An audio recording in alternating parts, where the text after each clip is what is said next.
नमस्कार। आज हम एक बड़े मज़ेदार और ज़रूरी मुद्दे पर बात करने वाले हैं। मुद्दा है ताकत का।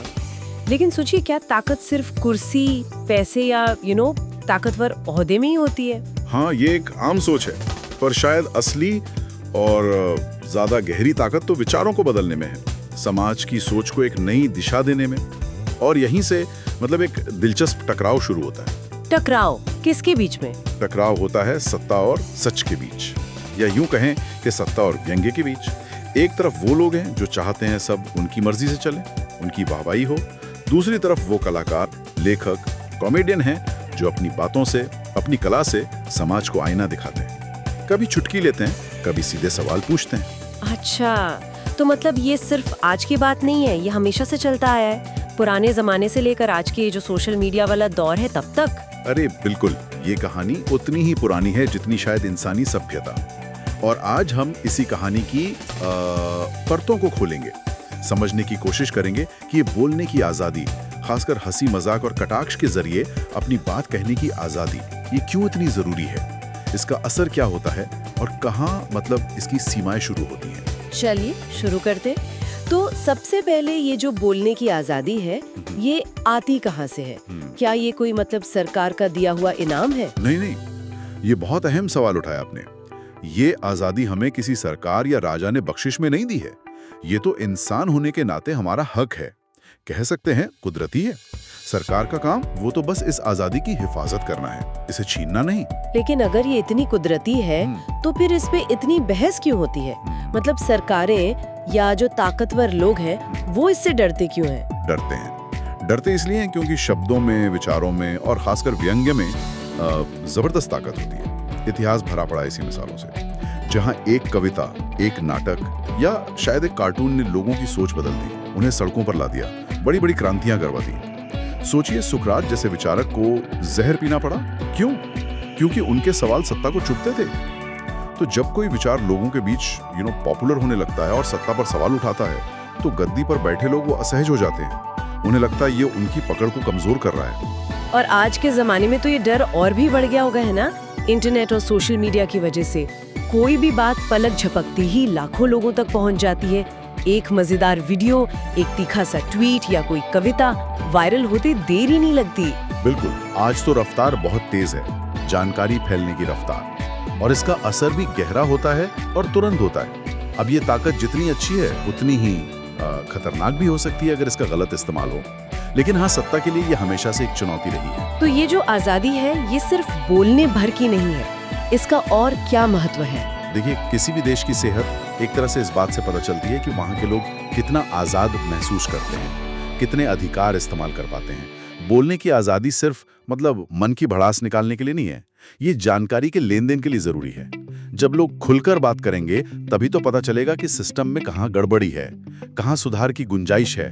ये एक तरह से समाज और सरकार के लिए फीडबैक का काम करती है। हाँ, और आपने कॉमेडियंस का जिक्र किया था, उनके लिए तो ये रोजी रोटी का सवाल भी है ना?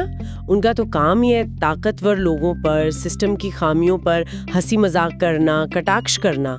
इससे आम लोगों को भी लगता है कि चलो कोई तो है जो उनकी आवाज बन रहा है। तो ये सिर्फ बोलने की आज़ादी 19A नहीं, उनके काम करने, अपना पेशा चुनने की आज़ादी अनुच्छेद 19(1)G से भी जुड़ा है। बिल्कुल सही कहा, ये उनके पेशे का एक जरूरी हिस्सा है। और ये बहस सिर्फ भारत में नहीं है, ये दुनिया भर में चलती है। अमेरिका को देख लीजिए, वहाँ संविधान में फर्स्ट अमेंडमेंट है जो बोलने की आज़ादी की गारंटी देता है। लेकिन वहाँ भी आजकल हम देख रहे हैं कि सीमाएं कहाँ होनी चाहिए, इस पर गर्मा गर्म बहस चल रही है। जैसे हाल में वो गाजा मुद्दे पर सरकार की आलोचना करने वाले कुछ अप्रवासी छात्रों या लोगों पर एक्शन लेने की बातें हुई।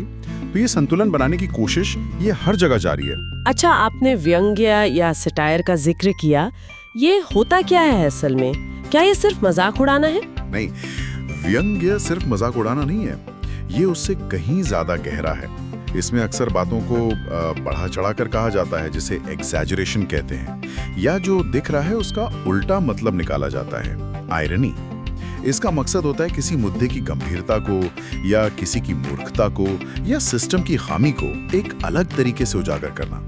इसे सीधे सीधे सच नहीं माना जाता, पर इसका इशारा बहुत तीखा और असरदार होता है। अच्छा, तो इतिहास में इसके कुछ दिलचस्प उदाहरण होंगे फिर? अरे बहुत हैं। चलिए कुछ पीछे चलते हैं। प्राचीन यूनान में एरिस्टोफेन्स जैसे नाटककार थे। वो बड़े बड़े नेताओं और जनरलों का मजाक उड़ाते थे, उनके भ्रष्टाचार को अपने नाटकों में दिखाते थे। उन्होंने दिखाया कि कैसे सत्ता में बैठे लोगों की गलतियों की वजह से एथेंस जैसा बड़ा शहर युद्ध हार गया। जाहिर है ये बातें शासकों को पसंद नहीं आती थी। और वो फ्रांसीसी क्रांति के बारे में सुना है कि रानी मैरी एंटोइनेट के खिलाफ बहुत कार्टून बनते थे। हाँ बिल्कुल, उन कार्टून्स में दिखाया जाता था कि कैसे रानी और राज परिवार ऐशो आराम की जिंदगी जी रहे हैं, महंगे कपड़े, दावतें, जबकि आम जनता भूखी मर रही है। वो एक किस्सा भी मशहूर है ना कि जब उन्हें बताया गया कि लोगों के पास रोटी नहीं है तो उन्होंने कहा तो केक क्यों नहीं खाते। हाँ सुना है। अब ये बात सच है या नहीं ये तो पता नहीं, पर ऐसे कार्टून और किस्सों ने लोगों के गुस्से को भड़काने में बड़ा रोल निभाया। और नतीजा हम सब जानते हैं, क्रांति हुई, राजशाही खत्म हुई। बाप रे, मतलब कार्टून भी क्रांति ला सकते हैं, सीरियसली। बिल्कुल, शब्दों और तस्वीरों में बहुत ताकत होती है। मध्य युग के बाद जब यूरोप में चर्च बहुत ताकतवर हो गया था और उसमें भी भ्रष्टाचार घुस गया था, तब भी लेखकों और कलाकारों ने सवाल उठाने शुरू किए। उनकी लिखाई और कला ने लोगों को सोचने पर मजबूर किया, जिससे धीरे धीरे चर्च का समाज पर दबदबा कम हुआ और एक नए, ज्यादा खुले विचारों वाले युग की शुरुआत हुई। अच्छा, भारत में भी तो ऐसी परंपरा रही होगी। हमारे यहाँ तो राजा महाराजाओं का जमाना था। हाँ, भारत में भी दोनों तरह की बातें थीं। एक तरफ राजाओं के दरबार में कवि होते थे जो राजा की तारीफ में कविताएं लिखते थे, उसे प्रशस्ति कहते हैं। जैसे समुद्रगुप्त के दरबारी कवि हरिशेन या अलाउद्दीन खिलजी के समय अमीर खुसरो। इनका काम था राजा के राज को महान बताना, उसे सही ठहराना। ये तो थोड़ी चपलूसी जैसा लगता है, कह सकते हैं। लेकिन दूसरी तरफ हमारे यहाँ मृच्छकटिकम जैसा नाटक भी लिखा गया, शायद 4वीं-5वीं सदी का। ये नाटक सीधे सीधे उस वक्त के समाज में फैले भ्रष्टाचार, अमीरों और ताकतवर लोगों की मनमानी पर एक जबरदस्त राजनीतिक व्यंग्य था। इसमें एक गरीब ब्राह्मण नायक है, एक गणिका है, और कहानी दिखाती है कि कैसे आम लोग भी अन्याय के खिलाफ खड़े हो सकते हैं और सिस्टम को चुनौती दे सकते हैं। तो सोचिए, उस जमाने में भी ऐसी हिम्मत वाले लेखक थे। कमाल है। और अंग्रेजों के जमाने में तब क्या हुआ? अंग्रेजों के राज में कार्टून्स का इस्तेमाल लोगों में राष्ट्रीय भावना जगाने के लिए खूब हुआ। उस समय के अखबारों में ऐसे कार्टून छपते थे जिनमें दिखाया जाता था कि कैसे अंग्रेज अफसर भारत का शोषण कर रहे हैं या भारतीय संस्कृति का अपमान कर रहे हैं। ये लोगों को जोड़ने और आज़ादी की लड़ाई के लिए प्रेरित करने का एक तरीका था। और आज के भारत में आजकल तो कविताओं और गानों का बहुत इस्तेमाल होता है विरोध प्रदर्शनों में, है ना? बिल्कुल, हमने हाल के सालों में देखा है, चाहे वो नागरिकता कानून, NTCIA के खिलाफ प्रदर्शन हो या किसान आंदोलन। हम कागज नहीं दिखाएंगे जैसी कविताएं या किसानों के लिए बने गाने, वो किसान एंथम कितने लोकप्रिय हुए। हाँ बिल्कुल। ये दिखाता है कि आज भी कला और व्यंग लोगों को जोड़ने और अपनी बात कहने का एक ताकतवर जरिया है। और वो पीपली लाइफ जैसी फिल्में भी इसी तरफ इशारा करती हैं कि कैसे कभी कभी मीडिया और राजनीति गंभीर मुद्दों का भी तमाशा बना देते हैं। ये तो हुई उन जगहों की बात जहाँ लोग खुलकर बोल सकते हैं, पर उन देशों का क्या जहाँ बोलने की इतनी आज़ादी नहीं है, जैसे चीन या उत्तर कोरिया? क्या वहाँ व्यंग होता ही नहीं? ऐसा नहीं है कि वहाँ व्यंग बिल्कुल नहीं होता। हाँ, तरीका बदल जाता है। जहाँ सीधे सीधे सरकार या नेता की आलोचना करना खतरनाक हो सकता है, वहाँ कलाकार इशारों में बात करते हैं, कहानियों या कला के दूसरे रूपों का सहारा लेते हैं। वो शायद सीधे टकराव से बचें, लेकिन समाज की किसी बुराई पर या सिस्टम की किसी कमी पर ध्यान खींचने के तरीके ढूंढ ही लेते हैं। कला कितनी दबी हुई है या कितनी आज़ाद, या हर देश में अलग अलग होता है, पर व्यंग का जज्बा वो कहीं ना कहीं जिंदा रहता है। अच्छा, एक बात और, कहते हैं कि कॉमेडी या व्यंग एक सेफ्टी वॉल्व की तरह काम करता है। मतलब लोगों का जो गुस्सा या फ्रस्ट्रेशन है वो हंसी मजाक के जरिए बाहर निकल जाता है और समाज में तनाव कम होता है। क्या ये सच है? हाँ, ये सेफ्टी वॉल थ्योरी काफी मानी जाती है। लोगों को लगता है कि उनकी जो भावनाएं हैं, जो गुस्सा है, उसे किसी ने मंच पर कह दिया तो उनका बोझ हल्का हो जाता है। इससे समाज में एकदम से विस्फोट होने का खतरा कम हो सकता है। लेकिन इसमें भी कोई पेच है क्या? हाँ, इसका एक दूसरा थोड़ा स्याह पहलू भी है, क्योंकि व्यंग्य में अक्सर चीजों को बढ़ा चढ़ाकर या एक खास नजरिए से दिखाया जाता है, तो ये समाज में पहले से मौजूद गलत धारणाओं यानी बायसेस या पूर्वाग्रहों को और मजबूत भी कर सकता है। मतलब जरा समझाएंगे इसे। मतलब ये कि जैसे किसी खास जाति, धर्म या इलाके के लोगों के बारे में बने बनाए मजाक होते हैं ना, हाँ होते हैं। बार बार वैसे मजाक सुनने से लोगों के दिमाग में ये बात पक्की हो जाती है कि हाँ यार, ये लोग तो ऐसे ही होते हैं। इससे उन समुदायों के लोगों को चोट पहुंचती है, उनके बारे में गलत राय बनती है और समाज में दूरियां बढ़ती हैं, जैसे नॉर्थ ईस्ट के लोगों पर या किसी खास समुदाय पर बनी चुटकुले। इसी तरह जेंडर को लेकर बनी बनाई सोच की मर्द ऐसे होते हैं, औरतें वैसी होती हैं, ऐसे मजाक इन्हें और पक्का कर देते हैं। हाँ, ये तो मैंने भी महसूस किया है। कुछ मजाक सुनने में तो मजेदार लगते हैं, पर बाद में सोचने पर लगता है कि ये शायद किसी का अपमान कर रहे हैं या गलत सोच को बढ़ावा दे रहे हैं। बिल्कुल, इसीलिए जहां व्यंग जरूरी है, वहीं ये भी देखना जरूरी है कि वो कहीं नफरत या भेदभाव तो नहीं फैला रहा। एक और बात दिमाग में आ रही है, क्या व्यंग या आलोचना का सरकार को भी कोई फायदा हो सकता है? सुनने में बड़ा अजीब लगता है। हाँ, सुनने में अजीब लग सकता है, पर हो सकता है। सोचिए, अगर सरकार ये ध्यान से देखे कि किस तरह की कॉमेडी लोगों को पसंद आ रही है, किस तरह के व्यंग्य पर लोग तालियां बजा रहे हैं, तो उसे ये समझने में मदद मिल सकती है कि जनता किन मुद्दों से परेशान है, सिस्टम में कहाँ दिक्कतें हैं, कहाँ सुधार की जरूरत है। ये एक तरह का अनौपचारिक फीडबैक मैकेनिज्म बन सकता है। अरे वाह, ये तो मैंने सोचा ही नहीं था। कमाल है। हाँ, और अमेरिकी राष्ट्रपति आइजनहॉवर ने एक बार कहा भी था कि अगर कोई आपकी आलोचना कर रहा है या आपका मजाक उड़ा रहा है, तो सबसे अच्छा तरीका है कि आप खुद ही अपने ऊपर हंस लें।